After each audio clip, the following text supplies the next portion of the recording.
दैहिक दैविक भौतिक तापा, राम राज नहीं काहि व्यापा। सब नर करहि परस्पर प्रीति, चलहि स्वधर्म निरत श्रुति नीति। चारु चरण धर्म जग माही, पूरी रहा सपनेहु अगनाही। राम भगति रत नर अरु नारी, सकल परब गति के अधिकारी।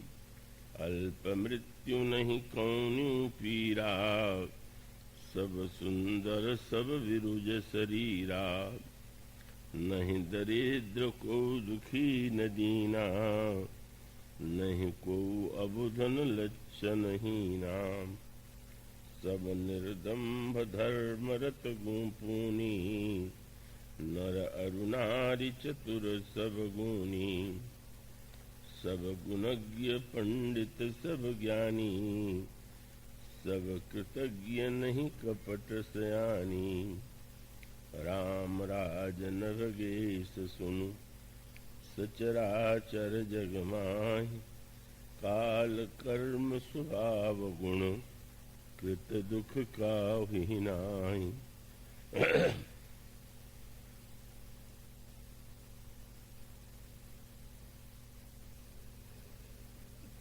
भगवत कथा अनुरागी श्रद्धालु जिज्ञासु श्रोतावृंद,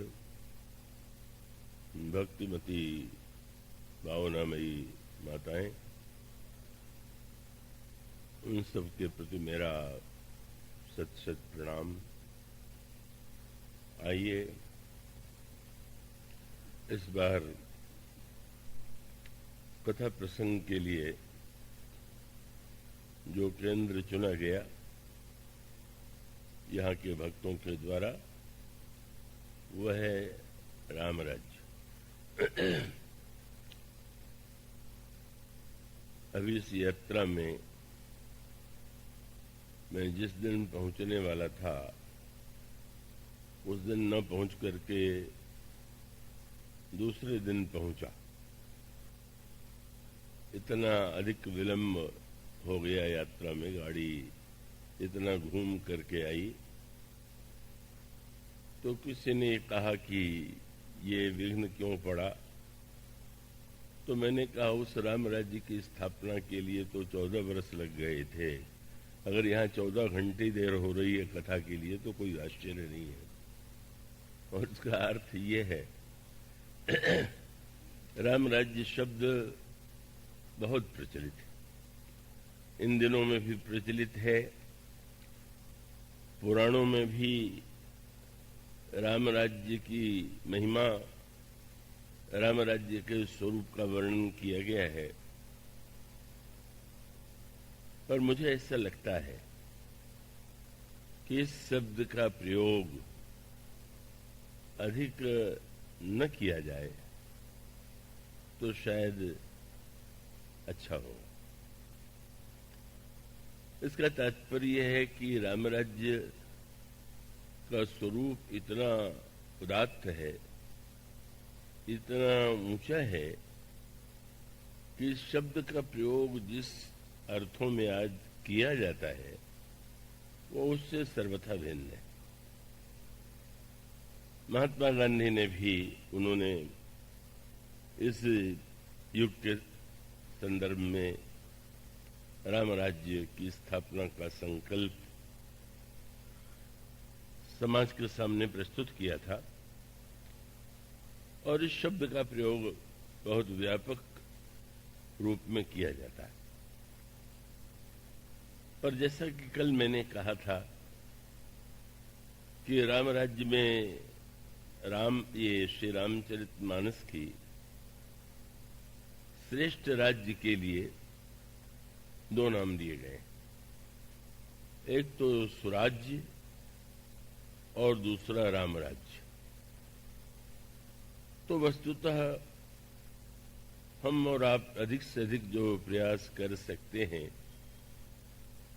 वह स्वराज्य ही हो सकता है, होना चाहिए। राम राज्य की स्थापना और उसके स्वरूप का जो वर्णन किया गया है वह तो एक ऐसी प्रक्रिया है कि जो एक बार ही सारे इतिहास में घटित हुई, उसके बाद घटित नहीं हुई। और उसका अभिप्राय यह है कि एक सज्जन ने मुझसे पूछा, राम राज्य आज बन सकता है कि नहीं? मैंने कहा नहीं, संभव नहीं। हम अधिक से अधिक स्वराज्य का आदर्श सामने रखें और राम राज्य की भावना को हृदय में पहले ग्रहण करने की चेष्टा करें। राम राज्य की राम राज्य शब्द जो है तो उसको यूं मैं कहना चाहूंगा कि राम राज्य तो एक बार त्रेता में बना। जो सूर्यवंश था उसमें अधिकांश राजा बड़े उत्कृष्ट और प्रजा के प्रति अनुरागी थे और उनका राज्य सुराज्य था। भगवान श्री राम की वंश परंपरा में कि जिनका लोकुश से लेकर के जिनका जन्म होता है क्रमशः, उनके द्वारा भी श्रेष्ठ राज्य का जो स्वरूप था उसी को प्रस्तुत करने की चेष्टा की गई। और अगर यह मैं याद दिला दूं कि आज की तो बात ही क्या है, त्रेता युग के बाद जिस द्वापर युग का वर्णन है का उसमें स्वयं भगवान राम ही भगवान कृष्ण के रूप में जन्म लेते हैं, अवतार लेते हैं।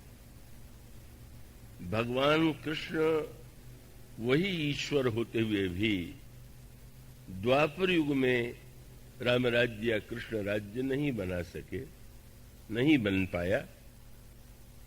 तो इस युग में तो उसकी बात हमारे हृदय को धन्य पवित्र करने के लिए है और अनजाने में जैसा उसका सरलीकरण कर लिया गया है उस अर्थ में लोग उस शब्द का प्रयोग कर रहे हैं। तो वो नहीं हो सका, इसका तात्पर्य क्या है? क्या श्री राम की अपेक्षा श्री कृष्ण में कोई कमी है? वो तो कमी है ही नहीं, दोनों एक ही हैं। दोनों को ही हम पूर्ण ईश्वर का अवतार मानते हैं। पर यदि द्वापर युग में भी राम राज्य नहीं बन सका, श्री कृष्ण राज्य नहीं बन सका, तो उसका एकमात्र कारण यह है जिसका संकेत गोस्वामी जी ने जब वो सिंहासन पर श्री राम और सीता जी का वर्णन करते हैं तो उसमें एक विलक्षण सा संकेत है। और वो संकेत यह है कि भगवान राम और सीता जी सिंहासन पर विराजमान हैं, पर उनके आसपास जो पात्र आपको खड़े दिखाई देते हैं, कभी उनकी ओर आपका ध्यान गया? गोस्वामी जी कहते हैं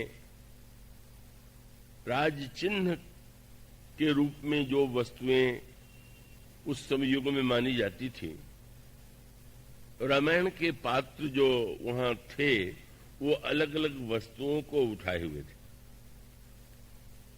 और वे वस्तुएं कौन थीं?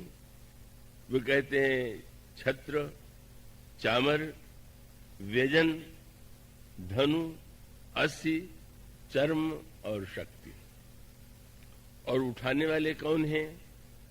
गोस्वामी जी कहते हैं कि भरतादि अनुज विभीषण अंगद हनुमदादि समेत ते गहे छत्र चामर व्यजन धनु अस्सी चर्म शक्ति विराजते। श्री सहित दिन कर वंश भूषण काम बहुज छवि सोहई न अम्बुधर बर गात अम्बर पीत सुर मन मोहई। इसमें जो निहित संकेत है आप और हम उसे समझने की चेष्टा करें। और इसका अर्थ यह है कि श्री राम को हम व्यक्ति नहीं मानते, साक्षात ईश्वर मानते।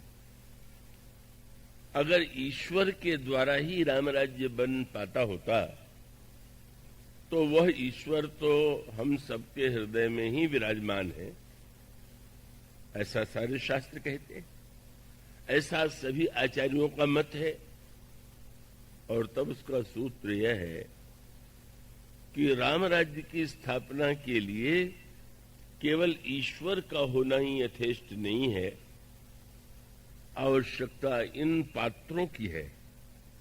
जो पात्र यहां पर खड़े, श्री भरत, श्री लक्ष्मण, श्री शत्रुघ्न, हनुमान जी महाराज, विभीषण और अंगद, और इनके हाथ में जो वस्तुएं,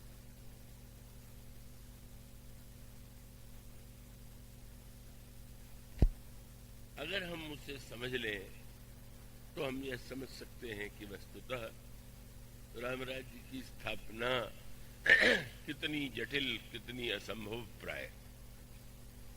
और वह यह है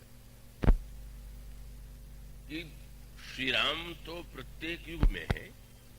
पहले भी उन्होंने अवतार लिया, त्रेता में और द्वापर में भी अवतार लिया, पर अवतार लेने के बाद भी राम राज्य की स्थापना के लिए न तो भरत थे, न लक्ष्मण, न हनुमान, न शत्रुघ्न का ये पात्र जब तक श्री राम के साथ नहीं जुड़े हुए होंगे तब तक राम राज्य साकार नहीं होगा। और जिन पात्रों का नाम दिया गया वे सब के सब तो जाने दीजिए, कहां ढूंढें कि वो पात्र कहां है। कौन है वह पात्र कि जिसके आधार पर राम राज्य साकार हो सकता है। और उसका अनेक संकेत सूत्र है। मैं संक्षेप में और सरल से सरल रूप में आपके सामने रखने की चेष्टा की जाएगी। आप कृपा करके उसको पूरी एकाग्रता से सुनें। सूत्र यह है, और यही आपको अयोध्या कांड में मिलता है। जब आप यह पढ़ते हैं कि महाराज श्री दशरथ ने यह संकल्प लिया कि कल अयोध्या के राज सिंहासन पर मैं युवराज के रूप में राम को अभिषिक्त करूंगा, और उसका अभिप्राय है कि उनके हृदय में राम राज्य की स्थापना का संकल्प उदित हुआ, जागृत हुआ। अयोध्या में चारों ओर समाचार फैल गया और वो प्रतिक्षण अयोध्या वासियों के लिए ऐसी व्याकुलता का क्षण था कि जब वो सोचते थे कि कल कितनी जल्दी आवे, और वो घड़ी कैसी होगी जब श्री राम और सीता कनक सिंहासन सीय समेता बैठहि राम होई चित चेता। और वह उनका संकल्प महाराज दशरथ जैसा महान पुण्यमय जो पूर्व जन्म में मनु थे, वे मनु जो मनुष्य जाति के आदि पुरुष हैं, और वह मनु जो महान कठिन तपस्या के बाद दशरथ के रूप में जन्म लेते हैं, जिनके घर में स्वयं ईश्वर ने बालक के रूप में जन्म लिया, वे महाराज श्री दशरथ भी उस संकल्प को साकार नहीं कर पाए। लग रहा था कि तो बड़ा सरल है, बैठ जाएंगे सिंहासन पर, राम राज्य बन जाएगा। लेकिन वह एक दिन, वह एक रात्रि कितनी लंबी हो गई, और कितने वर्षों के बाद राम राज्य की स्थापना हुई। और वह वर्ष 14 थे। और यूं कह सकते हैं, उसके 3 सूत्र हैं कि महाराज श्री दशरथ की धारणा यह थी कि राम राज्य की स्थापना कल होगी। राम राज्य की स्थापना अयोध्या में राम के सिंहासन पर बैठने से ही हो जाएगी। और उनके हृदय में यह भी सात्विक संकल्प था कि मैं राम राज्य की स्थापना करूंगा, लेकिन वो तीनों नहीं हो पाया। महाराज श्री दशरथ के द्वारा राम राज्य स्थापित नहीं हुआ, श्री भरत के द्वारा हुआ। महाराज दशरथ ये समझते थे कि राम राज्य का साकार रूप अयोध्या में सबसे पहले साकार होगा, पर राम राज्य की स्थापना चित्रकूट में पहले हुई। और महाराज दशरथ ये सोचते थे कल राम राज्य की स्थापना होगी, लेकिन वो 14 वर्ष बाद अयोध्या में वह संकल्प साकार हुआ। इससे आप समझ सकते हैं कि राम राज्य की प्रक्रिया कितनी जटिल है, कितनी कठिन है। कहना बड़ा सरल है, राम राज्य के विषय में ये कहना कि राम राज्य स्थापित करना हमारा उद्देश्य है, इसे कहा जाता है, कहना संभव है। लेकिन क्यों राम राज्य नहीं बनता और सचमुच राम राज्य के स्थान पर एक जो दूसरा शब्द रामायण में है, स्वराज्य, जिसमें चित्रकूट में श्री भरत जाते हैं तो उनको ऐसा लगा कि जैसे एक ऐसे राज्य से निकल करके वो एक ऐसे राज्य में आ गए हैं कि जिसके लिए रामायण में चित्रकूट के प्रसंग में चौपाई आपको पढ़ने को मिलेगी, राम राज का, जिसमें भी भरत चित्रकूट में जाते हैं तो देखते हैं राम बास वन संपत्ति व्राजा सुखी प्रजा जन पाई सुराजा। श्री भरत को ऐसा लगा कि यहां पर स्वराज्य बन गया। स्वराज्य और राम राज्य में जो मूलतः एक अंतर है, और वो थोड़ा मैं समझता हूं कि आपके अपने बौद्धिक क्षमता और भावनाओं पर मुझे विश्वास है, इसलिए आप थोड़ा जटिल हो तो भी आप उसे एकाग्रता से समझेंगे। और इसका उत्तर है कि स्वराज्य जो है उसे स्थापित करने के लिए व्यक्ति को प्रयत्न करना चाहिए, और प्रयत्न यदि साकार होता है तो प्रजा सुखी और संतुष्ट होती। पर राम राज्य की स्थापना के लिए कोई प्रयत्न करने की आवश्यकता नहीं। बड़ी उल्टी सी बात मैं कह रहा हूं, पर उसका अर्थ है कि राम राज्य तो वस्तुतः है, राम राज्य बनाना थोड़ी है, पर राम के सिंहासन पर हम बैठ गए हैं इसलिए राम राज्य नहीं। वो राम राज्य, अन्य स्वराज्य तो बनाना पड़ेगा, पर राम राज्य माने ईश्वर का राज्य। तो ईश्वर अगर पहले भी था, अभी और भविष्य में, इसलिए श्री भरत ने ये नहीं माना कि राम राज्य बनाना है। श्री राम राज्य, श्री भरत जैसा जो चिंतक है उसके माध्यम से उसका रूप प्रकट होता है, स्थापित नहीं होता। व्यवहार में तो हम कहेंगे स्थापित हुआ, पर उसका तात्पर्य क्या? श्री भरत यह थोड़ी मानते हैं कि राम राज्य बनाना है। एक लंबी योजना प्रस्तुत की थी गुरु वशिष्ठ ने श्री भरत के सामने कि महाराज श्री दशरथ के हृदय में संकल्प उदित हुआ और अचानक सारा संकल्प ध्वस्त हो गया। और वो ध्वस्त हो गया इसलिए कि एक पात्र मंथरा है। मंथरा यह समाचार सुनकर अत्यंत दुखित होती है कि अयोध्या के राज सिंहासन पर राम बैठेंगे। और तब वह कैकेयी की दासी है, महारानी कैकेयी के पास जाती है और उनको वर्गलाने में, उनको भड़काने में, उनकी बुद्धि को भ्रष्ट करने में सफल हो जाती है। परिणाम होता है कि राम राज्य के स्थान पर महाराज श्री दशरथ को मौन भाव से स्वीकार करना पड़ा कि अयोध्या की राज सिंहासन पर भरत बैठेंगे और श्री राम को 14 वर्ष के लिए वन जाना है।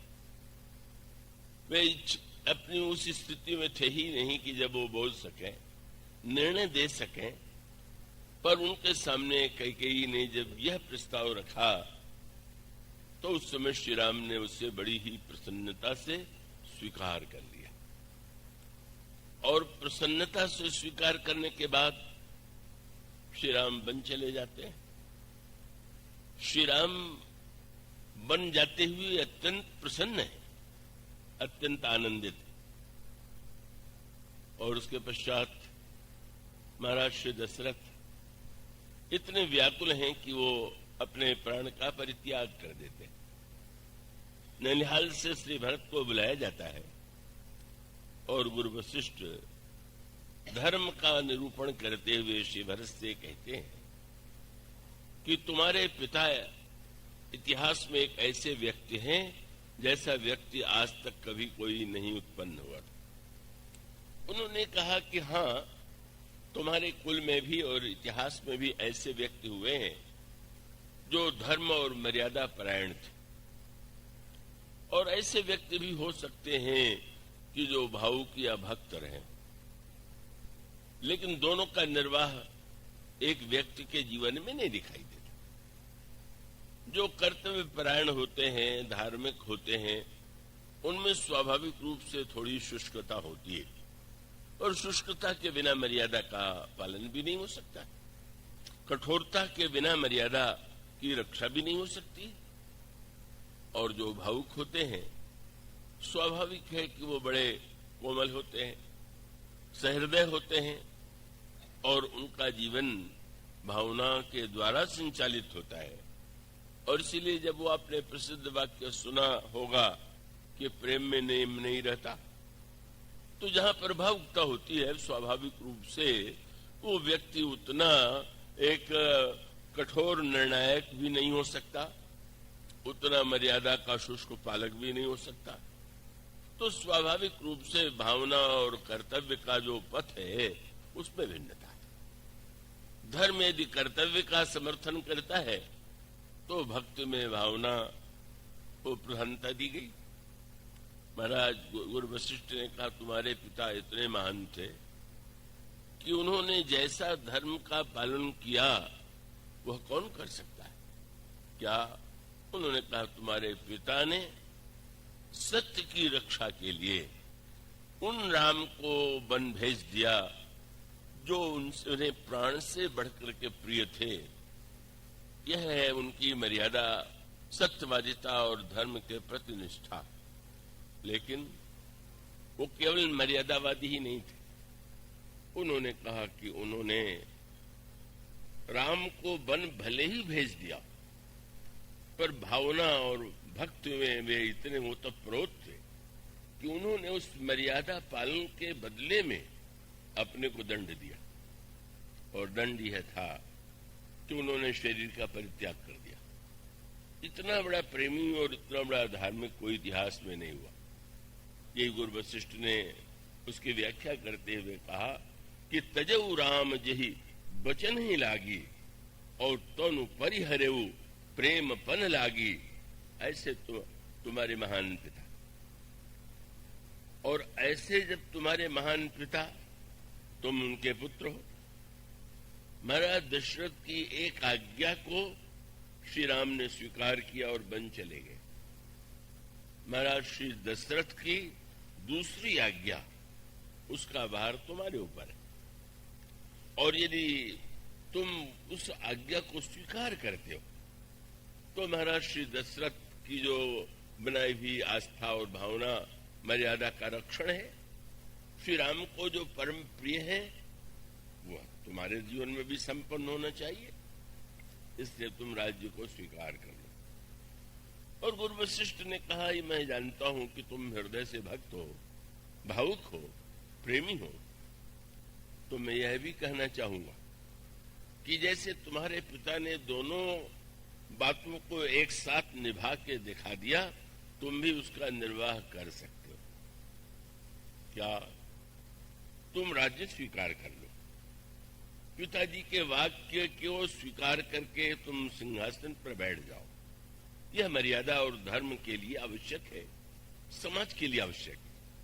और मैं तुम्हारी भावना को जानता हूं।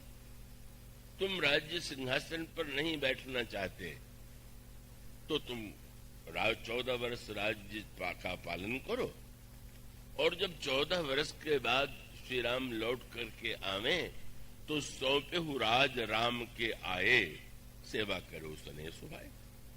राज्य तुम श्री राम को अर्पित कर देना, श्री राम को सिंहासन पर बैठा देना और तुम उनकी सेवा करना, तो तुम भी उसी महान परंपरा का पालन करोगे जिसकी स्थापना तुम्हारे पिता ने की।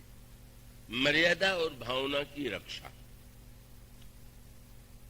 गुरु वशिष्ठ का यह प्रस्ताव बड़ा युक्त संगत था, युक्त था, और उसके पक्ष में गुरु वशिष्ठ ने जो तर्क रखे उस समय की दृष्टि से वो तर्क बिल्कुल सही थे। उन्होंने ये कहा कि तुम्हारे मन में यदि यह हिचकिचाहट हो कि सूर्यवंश में तो ज्येष्ठ पुत्र ही सिंहासन पर बैठता है, तो वो ठीक है, नियम तो साधारणतः यही है, पर उसके साथ साथ अपवाद भी यह है कि अगर पिता किसी अन्य पुत्र को राज्य देना चाहता है तो वो पिता को अधिकार है, राजा को अधिकार है। और अगर महाराज दशरथ ने तुम्हें सिंहासन दिया तो वो तो उनके अधिकार के अनुरूप था, और उन्होंने कहा कि यही पितु देई सो पावई टीका। जिसकी वस्तु है वह वस्तु जिसको देता है वो उसे स्वीकार कर ले, इसमें तो औचित्य है, अनौचित्य और अन्याय नहीं। अब यहां पर आप एक चिंतन पर दृष्टि ला रहे। मैंने जैसा कहा कि राम राज्य की स्थापना और सुराज्य की स्थापना में भेद है, और उस भेद का दर्शन जिनके द्वारा हुआ, जिनके माध्यम से हुआ, वो श्री भरत। और उसका स्वरूप क्या है, अब क्यों तुलना के रूप में आपके सामने कहें। दो महानतम ग्रंथ हैं हमारी संस्कृति के, रामायण और महाभारत। दोनों में युद्ध लड़ा गया, पर दोनों के युद्ध में एक अंतर है, और पात्रों की भूमिका में भी अंतर है। और उस अंतर को आप इस दृष्टि से विचार करके देखिए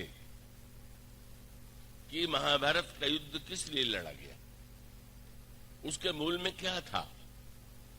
और मैं तो ये कहता हूं कि जो भूमिका, जो स्थिति महाभारत की बनी, वो स्थिति रामायण काल में भी बन सकती थी। कृपया आप चैतन्य रहेंगे, और जो सामने बैठे हुए हैं उनके लिए विशेष आवश्यक है कि वो अपने निद्रा पर विजय प्राप्त करके बैठे। राम राज्य तो बाद में बनने की बात सोचिए, पहले से अपने निद्रा पर तो विजय पा लीजिए। कथा में ही आपको नहीं जाएगी तो राम राज्य की बात आपके स्वप्न में शायद आती होगी। इसका अर्थ ये है, देखिए, एक पात्र है रामायण काल में महारानी कैकेयी, और दूसरी पात्र हैं द्वापर युग में महारानी गांधारी। महारानी गांधारी महान पतिव्रता, और उन्होंने बड़ा से बड़ा त्याग किया। जब उनका विवाह धृतराष्ट्र से हुआ, धृतराष्ट्र के पास दृष्टि नहीं थी, तो उन्होंने यह निश्चय किया कि जब मेरे पतिदेव दृष्टिहीन हैं तो मैं संसार की वस्तुओं को, व्यक्तियों को क्या देखूं, आज से मैं कुछ नहीं देखूंगी। और उन्होंने अपने आंख पर पट्टी बांध ली। पति की निरंतर सेवा करती रही, और उनके पातिव्रत की चर्चा सारे राष्ट्र में फैल गई। गांधारी कितनी महान पतिव्रता है, आंख कितनी बड़ी वस्तु है, और उन्होंने उसका भी अपने पति के लिए होते हुए भी उपयोग नहीं किया। और त्रेता युग में का त्रेता युग में है महारानी कैकेयी। उनके पातिव्रत की भी बड़ी ख्याति थी। उनके पातिव्रत को लोग बड़े आदर्श के रूप में देखते थे। वो महल में ही नहीं, युद्ध क्षेत्र में भी जाती है पति के साथ, और जाते ही नहीं है, पति को संकट में पड़ा हुआ देख करके अगर उनको लगा कि रथ का पहिया नीचे गिर जाएगा तो उसको बचाने के लिए अपनी अंगुलियों को भी उस कील के स्थान पर जो गिर गई थी डालने में उन्होंने संकोच नहीं किया। अंगुलियां घायल हो गईं। रथ अचानक रुका और महाराज दशरथ गदगद हो गए महारानी कैकेयी के इस महानतम पातिव्रत पर। तो दोनों ही महानतम इतिहास में ऐसी पात्र थीं जिनकी बड़ी ख्याति थी, जिनकी बड़ी महिमा थी। पतिव्रता तेजोमयी गांधारी, तेजोमयी कैकेयी, हर क्षण पति के साथ रहने वाली गांधारी और कैकेयी। और इतना ही नहीं, बड़ी उदार। ऐसा लगता कि उनके मन में कोई छोटी मोटी बातें हैं ही नहीं, कोई हल्की बात उनके मन में कभी आती ही नहीं, क्योंकि उनके पिता ने भले ही यह वचन लिया था कि मेरी पुत्री के गर्भ से जो पुत्र उत्पन्न हो वह अयोध्या के राज सिंहासन पर बैठे, पर कैकेयी जी ने इस अधिकार का परित्याग कर दिया। वो इतनी प्रभावित दिखाई दी कि उन्होंने महाराज श्री दशरथ से यही कहा कि राज्य के सिंहासन पर तो राम का बैठना ही उचित है। और इसीलिए जिस समय मंथरा ने सूचना दिया कि कल राम सिंहासन पर बैठने जा रहे हैं, तो इतनी प्रसन्न दिखाई पड़ी कि उन्होंने कहा अगर यह समाचार तुम सही दे रही हो तो देव तो ही मन भावता ली, जो तुम मांगोगी तुम्हें वही मिलेगा। इतनी उदार कैकेयी, चारों ओर अपने पराये का भेद नहीं है, और वो राम को राज्य दिलाने के लिए प्रस्तुत हैं। और महाराज श्री दशरथ तो जब महारानी कैकेयी के पास समाचार लेकर के गए और उन्होंने सुना कि वो कोप भवन में है, तो जाते ही उन्होंने क्या कहा, क्या हो गया है आपको? भामिनी भयभूतोर मन भावा, तुम मुझसे जो कहा करती थी वो होने जा रहा है। कल राम बैठेंगे सिंहासन पर, तुम तो सदा मुझसे कहती थी, आज तुम्हें एक क्या हो गया? तो ये दोनों महानतम पात्र हैं जिनका चरित्र प्रसिद्ध था। किंतु ये ग्रंथ इतना रहस्यमय और मनुष्य के अंतर मन को, मनुष्य के अंतर वृत्तियों का इतना सूक्ष्म विश्लेषण करता है। और उस विश्लेषण की सार्थकता ये नहीं है कि आप उस विश्लेषण को सुन करके उसका प्रयोग दूसरों के लिए करने लगे। उसकी सार्थकता तब है कि जब वह विश्लेषण हमें अपने आप को समझने और देखने की दृष्टि दे। और यह बड़े महत्व का सूत्र है। राम राज्य की स्थापना की बात यदि आज हम करते हैं तो यह बताते हैं कि दूसरों में क्या कमी है और दूसरों को क्या करना चाहिए। और राम राज्य की स्थापना के मूल में तो ये दर्शन ही नहीं है। दूसरों में क्या कमी है और कैसे उन्हें करना चाहिए, ये बात बाद में सोचिएगा।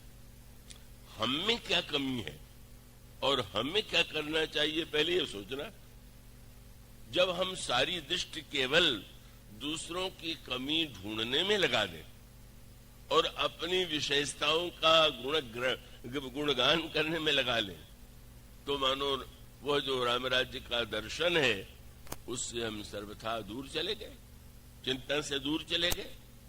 गोस्वामी जी यह बताना चाहते हैं कि अच्छे और बुरे व्यक्ति की परिभाषा करना इतना सरल नहीं, क्योंकि एक व्यक्ति है उसे हम आज देख रहे हैं, पर वो जैसा दिखाई दे रहा है उतना ही नहीं है उसके हृदय में, उसके मन में। और हम तो पुनर्जन्मवादी हैं, जन्म जन्मांतर पर विश्वास करते हैं।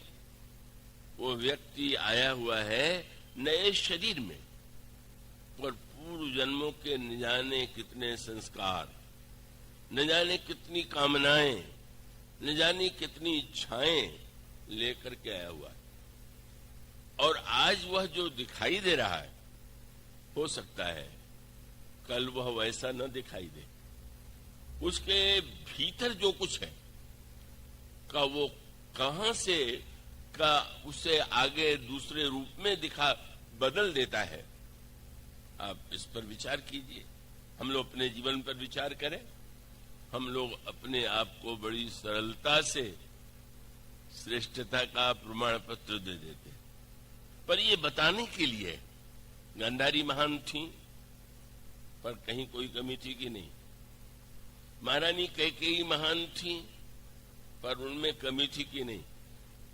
और उसका उत्तर यह है कि उन दोनों के अंतराल में एक कमी थी, और वही जो कमी है उसका सूत्र यह है कि धृतराष्ट्र बड़े थे और कुंती के पति पांडु छोटे थे, लेकिन धृतराष्ट्र के पास दृष्टि नहीं थी, तो इसलिए वो उनको राजा नहीं बनाया गया कि राज्य चलाने के लिए दृष्टि चाहिए। जब वो दृष्टि नहीं है तो राज्य कैसे चला सकते?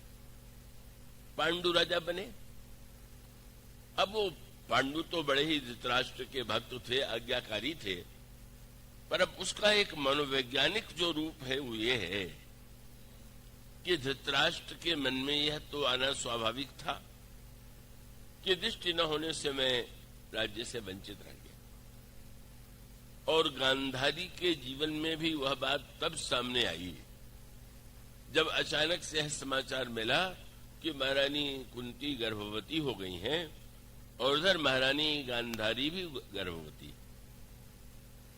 दोनों गर्भवती हैं। और तब महान होते हुए भी जो एक होती है बात, और इससे कोई आज के युग में तो उससे क्या कह सकते हैं, कोई ऐसी बात नहीं कि जो अस्वाभाविक है। उनको ये लगा कि अगर मेरे गर्भ से पुत्र का पहले जन्म हो जाए तो हमारे पति राज्य से वंचित रहे थे, लेकिन स्वाभाविक रूप से का वो जब ज्येष्ठ पुत्र के रूप में होंगे तो सिंहासन पर बैठ जाएंगे, और मेरे पतिदेव राज्य से वंचित रहे तो मेरा पुत्र तो सिंहासन पा सकेगा। कोई स्वाभाविक बात नहीं है। अच्छे से अच्छे व्यक्ति भी ऐसा सोचते हैं, चाहते हैं, पर कुछ विचित्र था। प्रारब्ध कहिए जो हो घटित होने वाला था।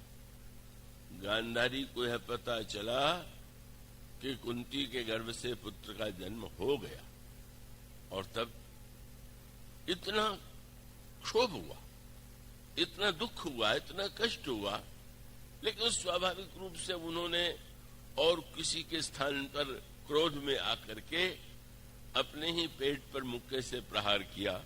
उनको लगा कि क्या पुत्र होगा वो पेट में जो इतना देर लगा रहा है आने में, मेरे साथ मेरी जो इतनी इच्छा है वो इच्छा पूरी नहीं हो पाएगी। और उसका मूल तात्पर्य ये है, रामराज्य की समस्या इसलिए बड़ी जटिल है कि अच्छा से अच्छा व्यक्ति होगा तो उसमें कोई न कोई इच्छा तो होगी। यह दावा करने वाले तो बहुत से लोग हैं कि मुझे कोई इच्छा नहीं, ऐसा कहने वाले तो अनेक मिल जाते हैं, मुझमें कोई स्वार्थ नहीं। पर ऐसा व्यक्ति क्या हो सकता है, क्या होता है क्या? और उसका उत्तर है कि अपवाद के रूप में हो सकता है। व्यक्ति है तो व्यक्ति के जीवन में का वो कामना कितनी बड़ी है, कितनी छोटी है, और उस कामना की पूर्ति के लिए वो क्या कर सकता है, कहां तक जा सकता है, इसमें भिन्नता। और तब एक कामना वह है कि जहां पर व्यक्ति दूसरे के अधिकार को हड़पना चाहे, और एक कामना वह है कि जहां पर व्यक्ति सोचता है कि जो नहीं हुआ अब होना चाहिए। और उसके बाद फिर वो कथा आती है किस तरह से वो जो पुत्र हुए वो मृत जैसे थे, अनेक थे। उसकी बड़ी सांकेतिक भाषा महाभारत में आती है। और 100 पुत्रों के रूप में गांधारी ने 100 पुत्रों को जन्म दिया। कुंती के द्वारा तो पुत्र हुए, 3 पुत्र हुए, और दूसरी जो उनकी महाराज पांडु की पत्नी थी उनके द्वारा 2 पुत्र, यहां 5 और वहां 7। अंत में दुर्योधन के मन में जो बात थी वही थी जो गांधारी के हृदय में थी, और गांधारी के हृदय में थी। और वो भले ही, जैसा मैंने कहा कि अब गांधारी की विशेषता ये नहीं है कि वो हल्केपन पर उतर करके सोचें कि कुंती के पुत्रों का को मरवा दें या उनकी मृत्यु हो जाए। वो कुछ नहीं उन्होंने किया, अपने ऊपर ही प्रहार किया। लेकिन गर्भ में रहने वाला पुत्र उससे बहुत आगे बढ़ गया। वो जिस कामना को पाल रही थी का वह दुर्योधन में अतिशय प्रबल हो जाती है, और तब वो सारा संघर्ष जो है एक परिवार का संघर्ष बन गया, जहां पर कौन राज्य का उत्तराधिकारी है, किसे होना चाहिए, और इस तरह से महाभारत के युद्ध का बीज बना। और दुर्योधन ने उसके लिए सारे अनुचित से अनुचित मार्गों का अवलंबन लिया। महारानी गांधारी ने बार बार उसको रोका क्योंकि उनका चरित्र विचारपूर्ण है। लेकिन इतना होते हुए भी उनकी दुर्बलता का एक रूप और सामने आया जब वो युद्ध समाप्त होने वाला था। और एक वह था जो कि उनके गर्भ में मन में था। और यहां क्या है, महारानी कैकेयी के द्वारा जो अभिलाषा है वही उनके पिता के मन से आई हुई है। पिता कैकेयी ने वचन लिया है कि मेरे पुत्र को ही राज्य मिलना चाहिए। मानो मूल चिंतन तो बहुत स्वाभाविक है। आप में से, हम में से प्रत्येक व्यक्ति चाहता है मेरा पुत्र उन्नति करे, मेरा परिवार उन्नति करे, आगे बढ़े। तो यह चिंतन तो बड़ा स्वाभाविक है। कैकेयी को के गर्भ से जो पुत्र हो वह सिंहासन पर बैठे, यह वचन लिया महाराज कैकेयी ने। लेकिन ऐसा लगा कि कैकेयी जी जैसे उसको बिल्कुल भुला चुकी, अब इच्छा नहीं रह गई। पर यह नहीं था। आप किसी वस्तु को डाल दीजिए तो कब किस समय वो वस्तु भीतर से बाहर आ जाएगी इसका पता लगाना बड़ा कठिन। तो रामायण और महाभारत में क्या अंतर है?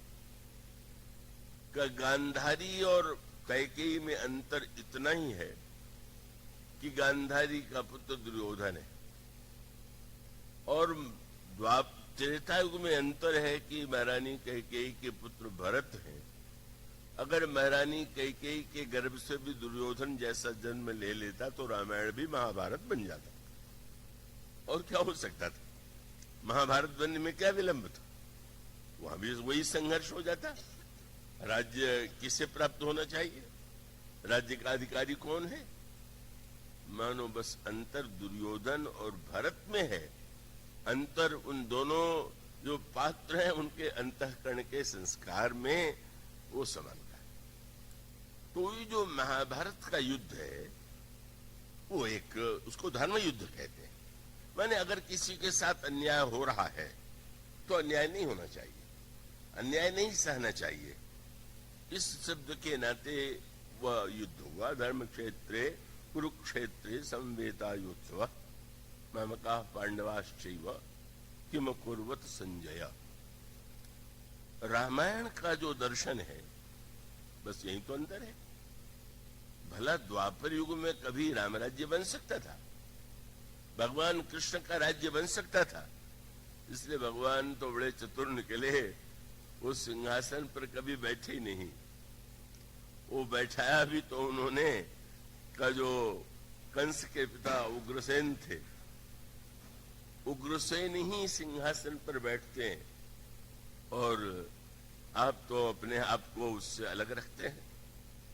उसका एकमात्र कारण यह है कि राम राज्य सक्रिय से अधिक विचार की भूमि में स्थापित होता है, चिंतन में स्थापित होता है। और विचार और चिंतन का अंतर ही द्वापर युग का और त्रेता युग का महान अंतर है। द्वापर युग के जो बुरे पात्र हैं उनको तो जाने दीजिए, जो अच्छे पात्र हैं उनके चरित्र को पढ़ करके भी चकित हो जाना पड़ता था कि क्या सचमुच ऐसे भी धर्मात्मा हो सकते थे क्या। युधिष्ठिर उस युग के धर्मराज थे, ये न समझिएगा युधिष्ठिर सार्वकालिक धर्मराज है। तो त्रेता युग की कसौटी पर वो किसी प्रकार से धर्मराज सिद्ध नहीं होंगे, पर वो फिर वो इस युग के थे। उस युग में उनको धर्मराज की उपाधि प्राप्त थी, और धर्मराज की धर्म संबंधी धारणा क्या थी। दुर्योधन ने अगर जुआ खेलने के लिए आमंत्रण दिया तो वो धर्म की दृष्टि से जुआ खेलने गए। उनकी मान्यता ये थी कि क्षत्रिय को अगर कोई युद्ध के लिए या जुए के लिए ललकारे तो उसे अवश्य उसको स्वीकार करना चाहिए, नहीं तो छात्र धर्म से विमुख हो जाएगा। इस प्रकार से धर्म की कोई व्याख्या त्रेता युग में बिल्कुल नहीं थी।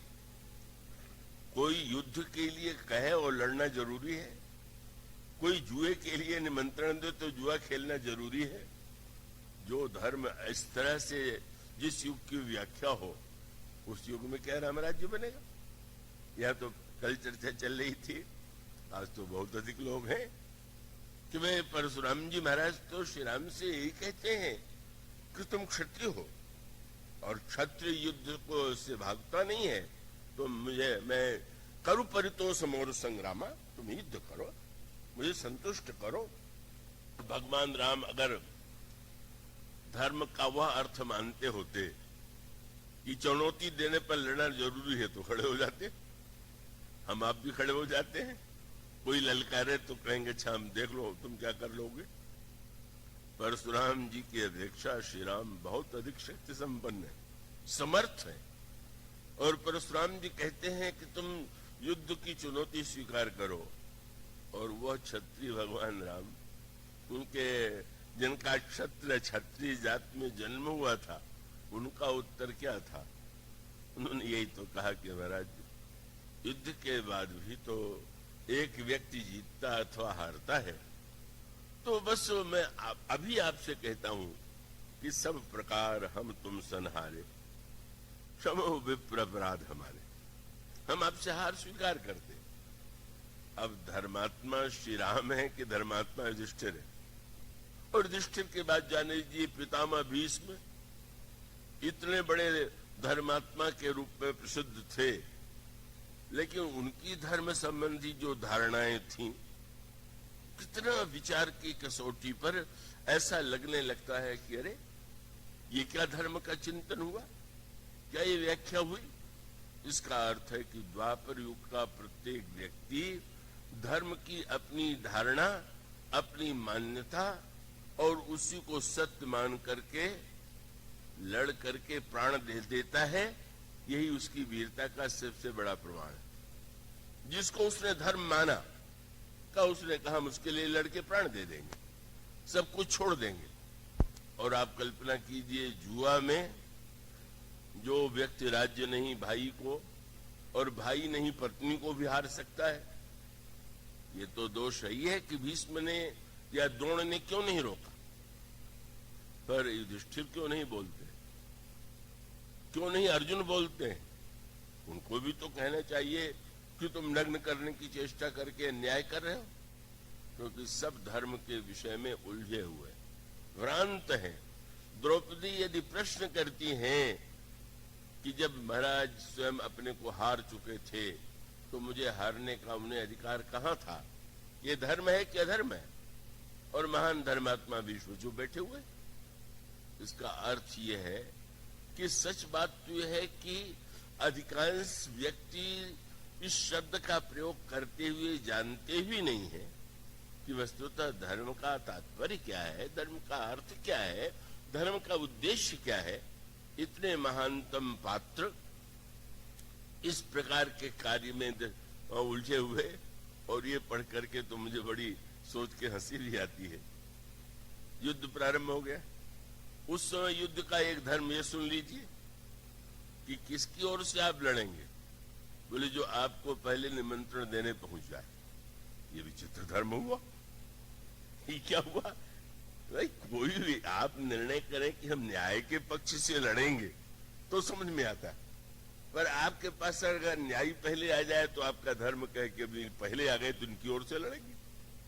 ऐसी व्याख्या थी द्वापर युग के धर्म की, और उस धर्म की व्याख्या का सबसे विचित्र दृष्टांत था महाराज नकुल सहदेव के मामा महाराज शल्य का।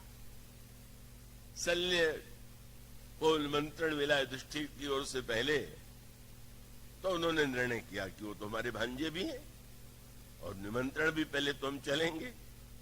सेना लेकर के चले, और सेना लेकर के चलने के बाद अब लंबी यात्रा थी तो मार्ग में देखा ठहरने का बड़ा सुंदर प्रबंध है, सुख सुविधा है।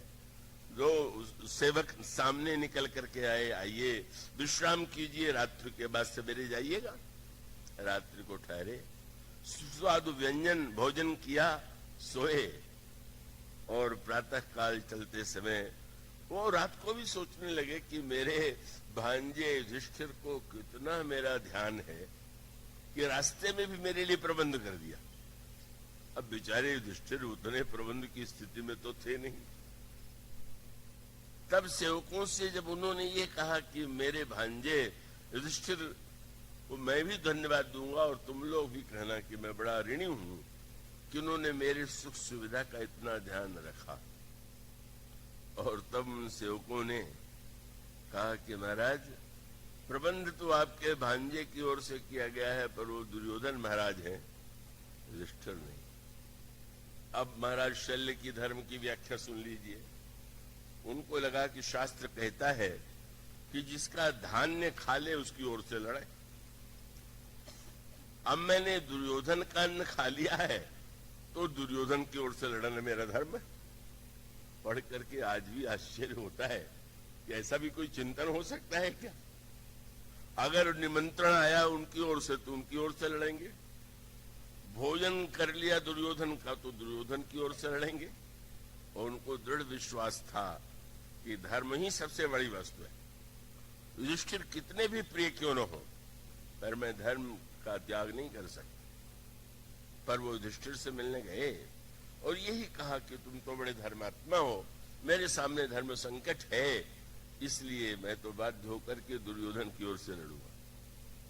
मैं कभी कभी जब पहली बार मैंने प्रसंग पढ़ा तो इस सोच करके मुझे थोड़ी हंसी भी आई, थोड़ा बुरा भी लगा। मुझे लगा कि अच्छा हुआ रामायण काल में धर्म ऐसी व्याख्या वाला नहीं था, नहीं तो रावण के बाग का फल खाने के बाद हनुमान जी को भी रावण की ओर से लड़ना पड़ता। यार भाई ठीक है मैं आया था, लेकिन रावण के बाग का फल खा लिया तो अब तो रावण की ओर से लड़ेंगे। सो तो हनुमान जी ने किया नहीं, फल भी खा लिया, बाग भी उजाड़ दिया, जिसने रोका उनको मार भी डाला, पकड़ के बुलाए गए तो नगर को भी जला दिया।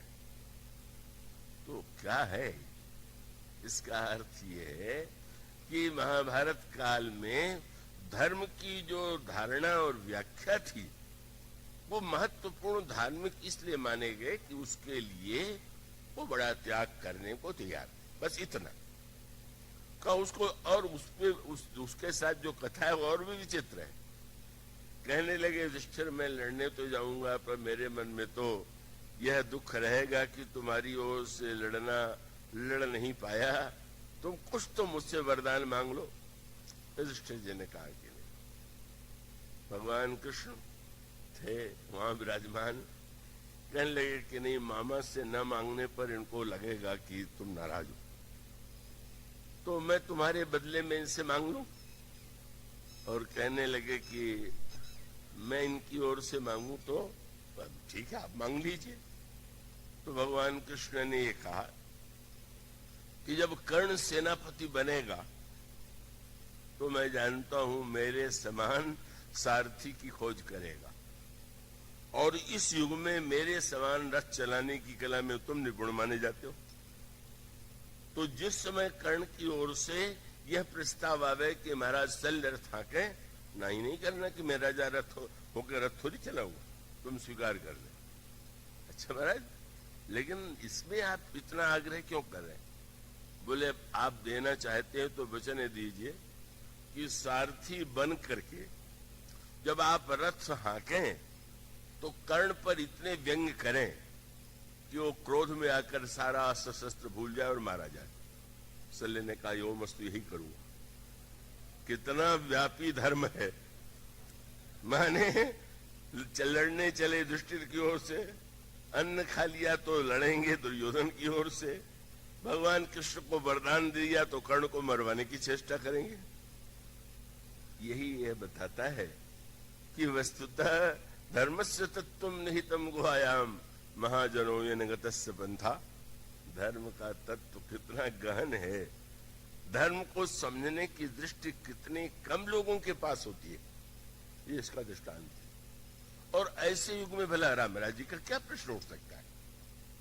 इसलिए वस्तुतः रामराज जी का जो दर्शन है, जैसा मैंने कहा, और वो आपको श्री भरत के जीवन में, श्री भरत की व्याख्या में और श्री भरत के चरित्र में उस सत्य का दर्शन होगा। और उस दर्शन का तात्पर्य यही है, उसका अभिप्राय यही है कि श्री भरत के सामने धर्म की जो व्याख्या गुरु वशिष्ठ ने की, वह स्वीकार करना श्री भरत के लिए अत्यंत सरल था। चारों ओर से आग्रह किया जा रहा था। मंत्रियों ने भी तुरंत समर्थन किया, पर मंत्री तो थोड़ा राजनीतिज्ञ थे। उनको लगा कि गुरुजी ने ये कह करके कि 14 वर्ष बाद राम को राज्य लौटा दीजिए, शायद सही नहीं किया।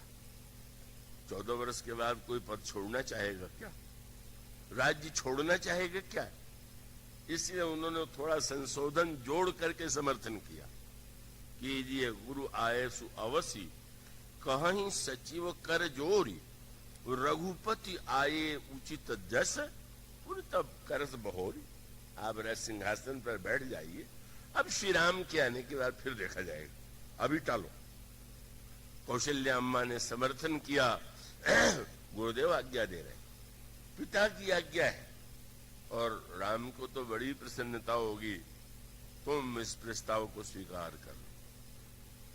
किंतु श्री भरत उस राम राज्य का तत्व, इसलिए व्यवहार में मैं भले ही कहूं कि राम राज्य श्री भरत ने बनाया, पर सत्य वह है कि श्री भरत जो समझते हैं, जो उनका चिंतन है, वही वस्तुतः राम राज्य का साकार अर्थ है, साकार स्वरूप। और उस पर आप ध्यान दें, जैसा मैंने कहा, जब राजा चुना जाएगा तो राजा योग्य हो, ऐसी इच्छा सबकी होनी चाहिए।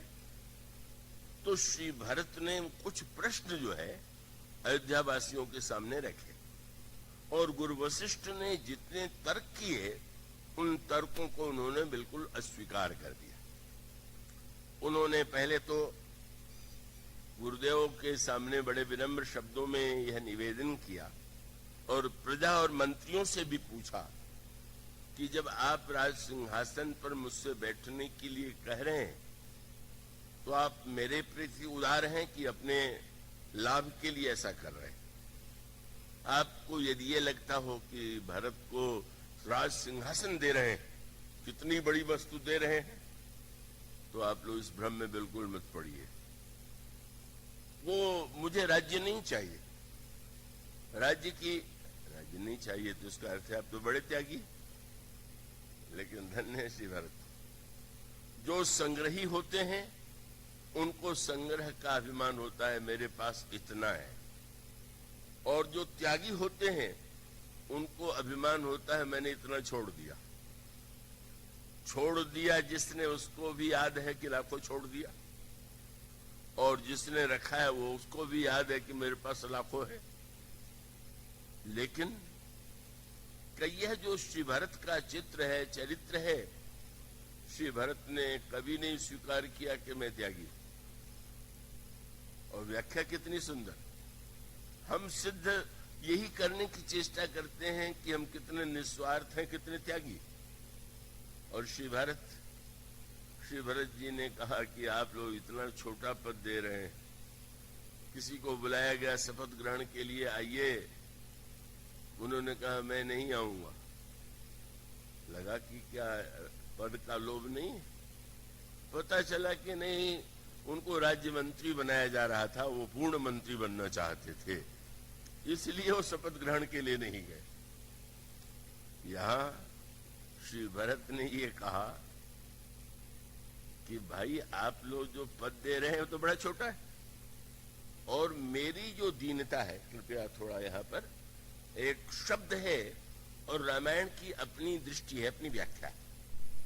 श्री भरत ने कहा कि मनुष्य जो है दीनता से मुक्त होने के लिए, दीनता क्या है? आज अभी थोड़ी देर पहले जब चलने वाले थे तो मैथिली शरण जी ने पूछ दिया, दीनता माने, दीनता का क्या अर्थ?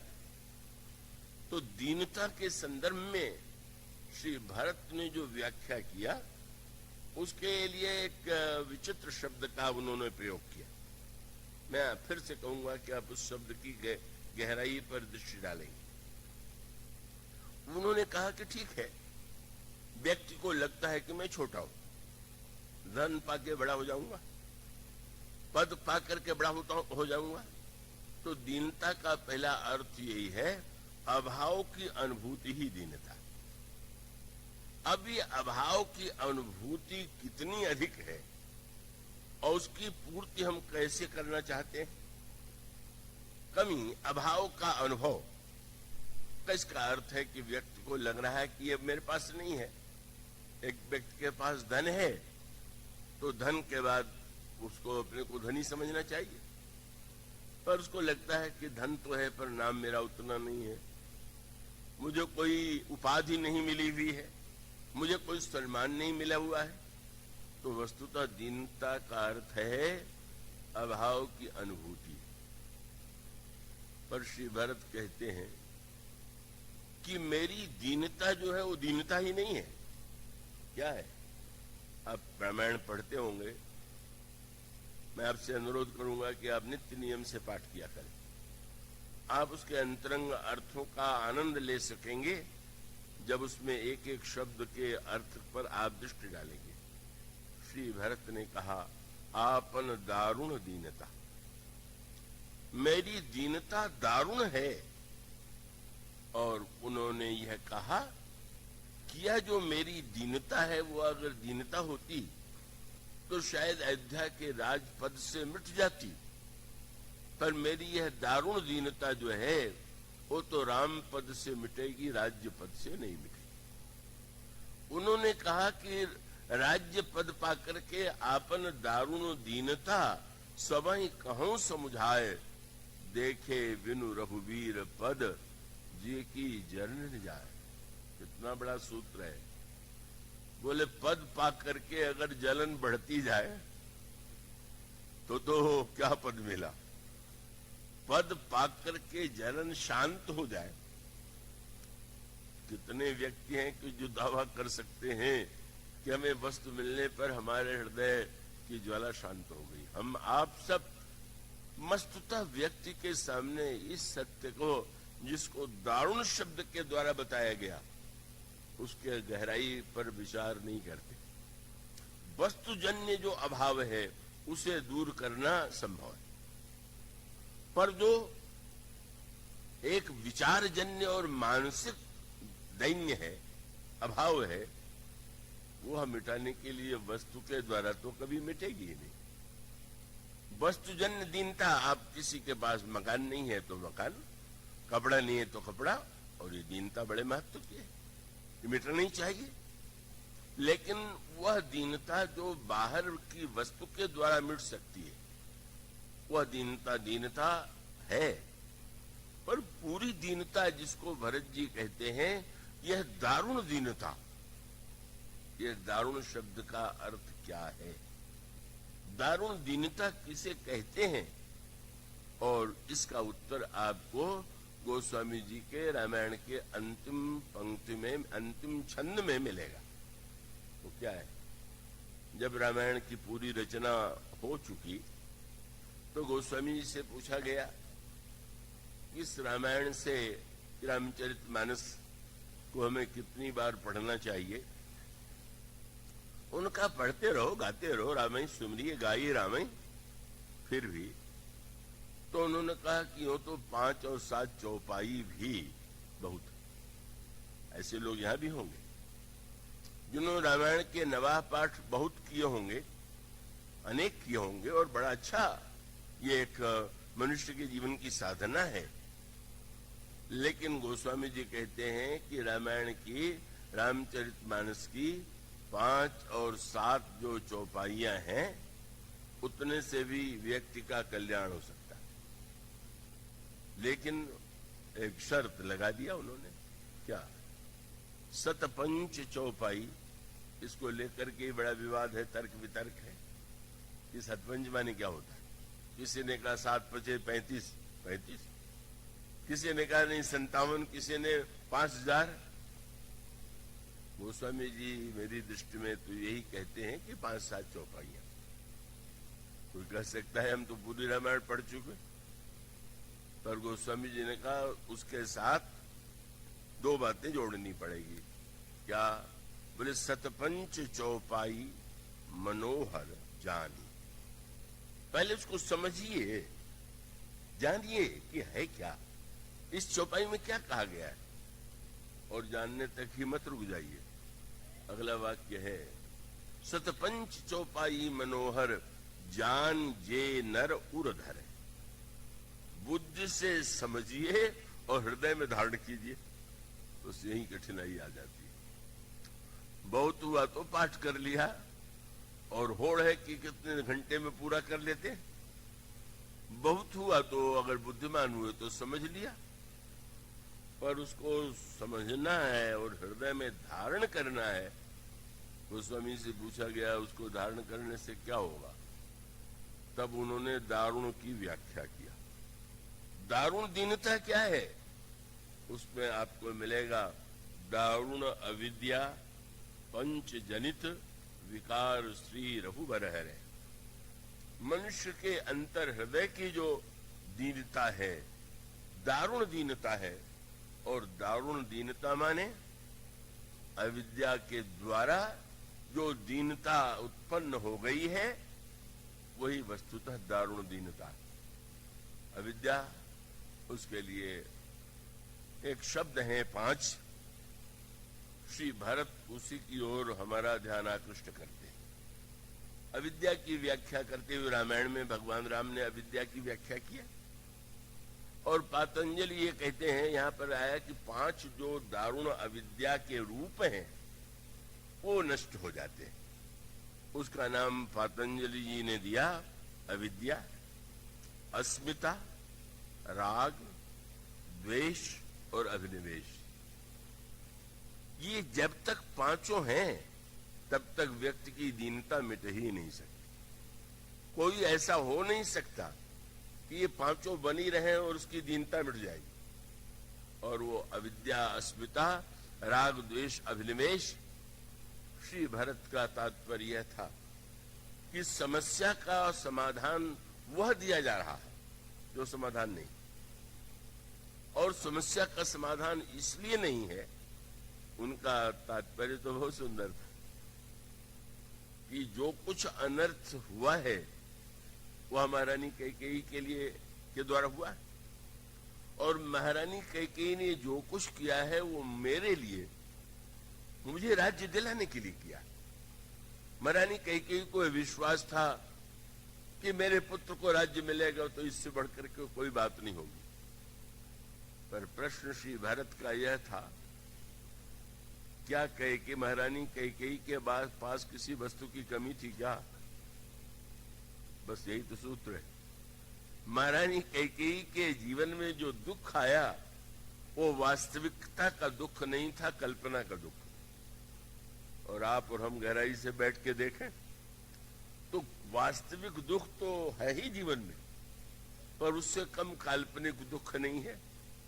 अब आप समाचार पत्र में जिन जिन रोगों का नाम पढ़ें, दिन भर यही सोचने लगे कि कहीं मुझे तो ये रोग नहीं हो गया, हो नहीं जाएगा।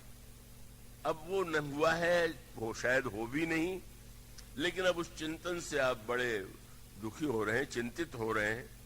ये क्या हुआ? वो मुझे भूल मैं नहीं पाता। श्री गोपाल जी मिश्र बड़े उच्च पद से निवृत्त हुए, अपना संस्मरण सुनाते तो आनंद आता।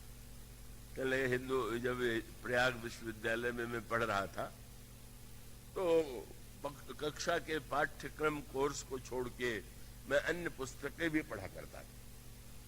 तो विशेष रूप से मैंने जो एलोपैथी के बड़े ग्रंथ थे उनको पढ़ डाला। उन्होंने कहा कि वो उसके बाद एक अध्याय जब मैंने पढ़ा तो लगा कि रोग के जितने लक्षण हैं सब मुझ में घट रहे हैं। बस मैं बड़ा दुखी हो गया, घबरा गया कि अरे बाप रे बाप, ये तो बड़ा भयानक रोग है। डॉक्टर के पास गए तो अब वो और रोगी तो जाके कहेगा, डॉक्टर साहब मुझे ये तकलीफ है, जरा आप जांच के बताइए। उन्होंने सोचा कि मैं कोई मामूली रोगी हूं। उन्होंने वो जो पढ़ा था नाम लेके कहा, मुझे ये रोग हो गया। और वो शब्द सुनते ही डॉक्टर इतना हंसा कि उनको लगने लगा कि लीजिए, मैं रोगी हूं, रोग के लिए आया हूं और हंस रहे। पूछा, डॉक्टर साहब आप हंस क्यों रहे? बोले, भाई तुमने जिस रोग का नाम लिया वो केवल स्त्रियों को होता है, पुरुषों को नहीं होता, इसलिए मुझे हंसी आ रही। मानो वह वस्तु जो नहीं थी, कहीं पढ़ लिया, उसको अपने में घटा लिया। इतने ही नहीं, कितना कुछ अनर्थ कह के ही नहीं क्या किया, केवल कल्पना बैठा दी गई। भरत राम सिंहासन पर बैठेंगे, भरत कारागार में डालेंगे, अगर डाले जाएंगे तो मैं सौत की सेवा करनी पड़ेगी। यह जो कल्पना जन्य दुख है, उसके द्वारा उन्होंने इतना बड़ा अन्याय और इतना बड़ा अमंगल का सृजन किया कि उस अमंगल के कारण का भरत ने तो राज्य स्वीकार किया ही नहीं, अयोध्या पूरे दुख में डूब गई। मानो श्री भरत वह उत्तर देते हैं, अगर आप दीनता समाज की मिटाना चाहते हैं तो बाहर ही नहीं, जो भीतर दीन था, वो बताना चाहते हैं कि सारा जो कुछ हुआ है अयोध्या में वो दीनता के कारण हुआ, और वो दीनता अविद्याजन्य है। और आप देखेंगे तो आपको यही तो मिलेगा, यही तो अर्थ था। श्री भरत कहते हैं, आप लोग मेरे प्रति उदार बिल्कुल मत बनिए, आपके इस पद से मेरी समस्या का समाधान नहीं होगा, मेरी दीनता नहीं मिटेगी। और अगर आपको ये भ्रम हो कि आप सिंहासन पर बैठ करके मैं बड़ा योग्य राजा सिद्ध होऊंगा, तो आप देख लीजिए श्री गणेश, जिसके सिंहासन पर बैठने के लिए पिता को प्राण देना पड़ा हो, बड़े भाई को बन जाना पड़ा हो, मातृतुल्या सीता जी को बन बन भटकना पड़ा हो, इतने अन्याय से जो सिंहासन पर बैठेगा वह न्याय करेगा क्या? आप अपने को धोखे में मत डालिए, मुझे कोई भ्रम नहीं है, आप अपने को भ्रम में डाल रहे हैं। और उसका सूत्र तो वही है कि न्याय की बात तो कैसे हो सकती? अगर धर्म की बात तो कोई ऐसा होगा ही नहीं कि जिसके मुंह से न निकलती हो।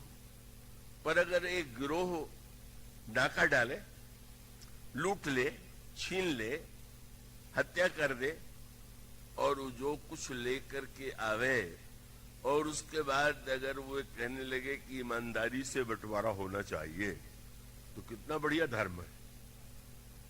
का डाका डालिए चाहे जैसे, पर बंटवारा तो धर्म से ही होना चाहिए। माने बंटवारा माने धर्म का बंटवारा, माने अपने स्वार्थ का बंटवारा। हम केवल केंद्र में स्वार्थ को स्वीकार कर रहे हैं। श्री भरत इसी भ्रम को तोड़ देते हैं। क्या पिताजी की आज्ञा की दुहाई दी जा रही है? क्या माँ के महारानी कैकेयी के विषय में क्या कहा जा रहा है? कैसे पिताजी की आज्ञा है? मानो गुरुदेव को उन्होंने याद दिलाया। इस धोखे में कैसे हम पड़ गए हैं कि आपसे पिताजी मुहूर्त पूछने के लिए गए कि रामभद्र भैया को सिंहासन पर कब बैठा।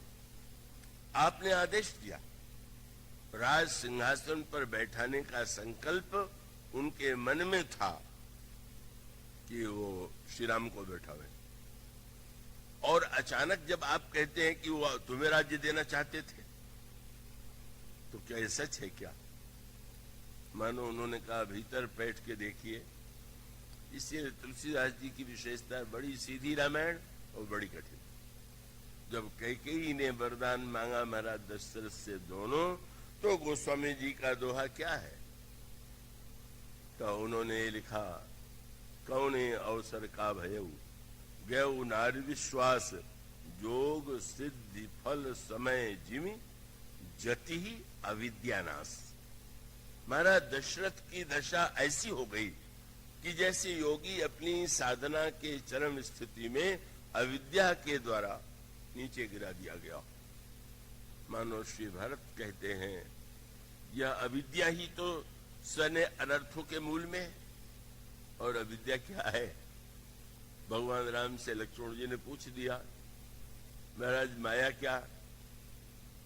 भगवान ने कहा, माया के दो भेद हैं, एक विद्या माया और एक अविद्या माया। और पूछा, माया जो विद्या है वो दुखदायी नहीं, और अविद्या माया जो है एक दुष्ट अतिशय दुख रूपा, जा बस जीव परा भव कूपा। अविद्या महाराज जी कौन है वो दुष्ट माया? भगवान ने कहा केवल वो दो शब्द है, क्या? मैं और मोर तोर तय माया। यही बस कीने से जीव निकाया। अविद्या माने मैं और मेरा, तू और तेरा। आप सोच लीजिए, समाज में सारे अनर्थ का जो बाहर दिखाई दे रहा है उसका रूप चाहे जो, पर मूल क्या है? मैं और मेरा, तू और तेरा। मैं और तू का संघर्ष ही तो सारे संघर्षों के मूल में दिखाई दे रहा है। मानो श्री भरत का तात्पर्य यह था, क्यों किया महारानी कैकेयी ने ऐसा? इसीलिए किया कि उनका प्रबल संस्कार था, भरत मेरा पुत्र है और राम यह तो मेरी सौत कौशल्या का बेटा है। ऊपर से चाहे जो दिखाई दे रहा हो। और वह भेद ही मंथरा की कला यही थी कि वो कैकेयी की इस कमी को जानती है। कैकेयी की कमी जो है वो समझती है कि कैकेयी ऊपर से कुछ भी क्यों न कहें, पर पिता ने जिनके हृदय में संस्कार बीज डाला है वो ज्यों का त्यों, और इसीलिए सफल हो जाती है। क्योंकि वो मैं और तूपन ये शब्द से कहना सरल है, पर है बड़ा कठिन। ये मनुष्य के इसका अर्थ ही है कि उससे मुक्त होना तो एक बड़ी बात है। उसमें थोड़ा थोड़ा भी अगर व्यक्ति मेरे और तेरेपन की भावना से बच सके तो उसके जीवन में एक सही दिशा होगी। मानो तात्पर्य ये था कि महाराज ये प्रश्न नहीं था कि महाराज दशरथ ने वचन दिया और महारानी कैकेयी ने मांगा, बस सीधा सीधी व्याख्या की गई। सीधी सी व्याख्या यह थी कि सारा भेद मैं और मेरे, तू और तेरे, यह थी अविद्या। अस्मिता माने वह वस्तु स्वयं अपने आप को मान लेना जो स्वयं नहीं। राग का अर्थ आप जानते हैं, किसी से आपका राग हो गया, स्नेह हो गया, आपको अब जिससे राग हुआ उसमें कोई कमी नहीं दिखाई देती। द्वेष का अर्थ है सामने वाले जिससे आपका द्वेष हो गया उसमें आपको कमी ही कमी दिखाई देती है। और अभिनिवेश का अर्थ यह है अपने स्वरूप को भूल करके हम वह अपने को मान रहे हैं जो हम हैं नहीं। मानो श्री भरत ने समाधान कर दिया, और वह समाधान यह था कि समस्या की केवल बाहरी आप लीपापोती करके ग्रह ग्रहित पुनि बात बस तही पुनि बीछी मार ताही पियाई वारुणी कहो कवनोपचार। शराब कोई दवा नहीं है। शराब तो व्यक्ति को भुलावे में डालने वाली वस्तु है। क्यों आप धर्म की वह व्याख्या कर रहे हैं जो व्यक्ति को भुलावे में डालती है? मानो श्री भरत ने जो एक नया तत्व धर्म का प्रकट किया, पर जब यह कहा गया कि गुरुजी ने तो तर्क यह किया है कि जिसका राज्य है वह जिसको देता है उसको लेने में क्या आपत्ति है, तब भरत जी ने राम राज्य का मूल दर्शन बता दिया। उन्होंने कहा ठीक है, अगर व्यक्ति आपको कुछ देता है तो आप ले लें तो उसमें कोई बुराई नहीं। पर श्री भरत उसके बाद एक प्रश्न उठाते हैं कि ले लेना तो ठीक है, पर ले लेने के पहले ये पता लगा लीजिएगा कि इन्हीं की है कि दूसरे की दे रहे हैं। और ये तो बहुत महत्व की बात है। अब आप को कोई नगर घुमाने ले चले और सबसे बड़ा भवन दिखाई दे, लीजिए आपको मैंने भवन दान में दिया, और सचमुच आप कब्जा करने पहुंच गए, पता चला हो तो दूसरे का था। श्री भरत ने कहा राज्य पिताजी का नहीं है, बस अच्छा राजा सुराज्य है, पर श्री भरत का दर्शन ये है, कौन होते हैं मेरा दशरथ देने वाले राज्य। मेरा दशरथ का राज्य अगर होता तो वो निर्णय कर सकते थे कि मैं किसको दूं, पर श्री भरत ने कहा वो पिताजी का नहीं था, क्योंकि पिताजी को मिला था किससे? उनको मिला था महाराज अज से। अज का भी नहीं था, क्योंकि उनको मिला था दिलीप से। दिलीप का भी नहीं था। उन्होंने कहा ढूंढते चले जाइए, अंत में क्या पता चलेगा आपको कि ये राजा कुछ नहीं थे, इनको राज्य दिया गया था। और दिया गया था तो उन्होंने कहा कि राज्य तो एक का ही है। क्या? बोले संपत्ति सब रघुपति के याद। राम राज्य बनाना नहीं है, वो तो है। बलात् राम राज्य पर हम अपना राज्य मान बैठे हैं, यही राम राज्य की समस्या है। और यही सोचना है, छोड़ना तो बड़ा कठिन। का न्यायालय से किसी बात का निर्णय और बात है, पर सब कुछ ईश्वर का है। अब ईश्वर भी अगर मुकदमा लड़ने आवे तो हार जाएगा, क्योंकि सारे जमीन पर दूसरों का नाम चढ़ा हुआ, उसका नाम तो किसी स्थान पर मिलेगा नहीं, तो उसको तो हार नहीं है। मानो श्री भरत ने कहा किसी का राज्य नहीं है, राज्य प्रभु का है। बलात् न तो किसी को बैठना है न बैठाना है, मैं कोई त्यागी नहीं। यह है जो दर्शन है। सुराज्य की बात कीजिए, वो तो चाहिए।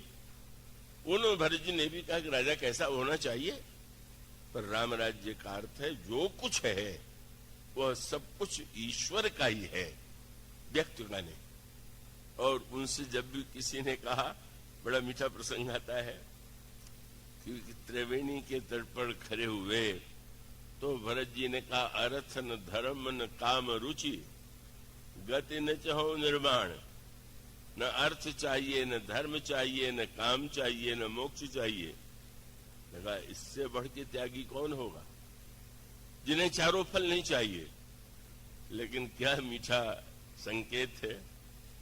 आपके घर में कोई अतिथि आवे, कहें कि भाई मैं अन्न नहीं लूंगा, क्यों, आज मेरा व्रत है, तो फल ले लीजिए। नहीं भाई, संतरा नहीं, सेव नहीं, अंगूर नहीं, केला नहीं। सुनने वाले ने कहा महाराज आप फल भी नहीं ले रहे हैं, कुछ तो लीजिए।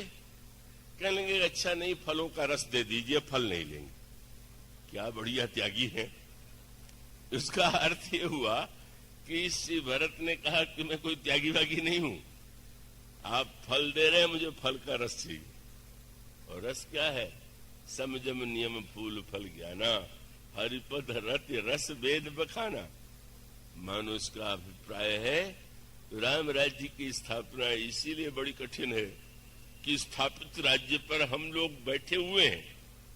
जब वह वृत्ति मिटे अहम की, मैं और तू की, तो राम राज्य, और वह मैं और तू की वृत्ति को मिटाने की जो पद्धति है, साधना है, वही श्री भरत का जीवन दर्शन है। और इसलिए राम राज्य की जो यह पृष्ठभूमि है, उसकी बात कल से हम आगे और प्रारंभ करेंगे। बोलिए सियावर।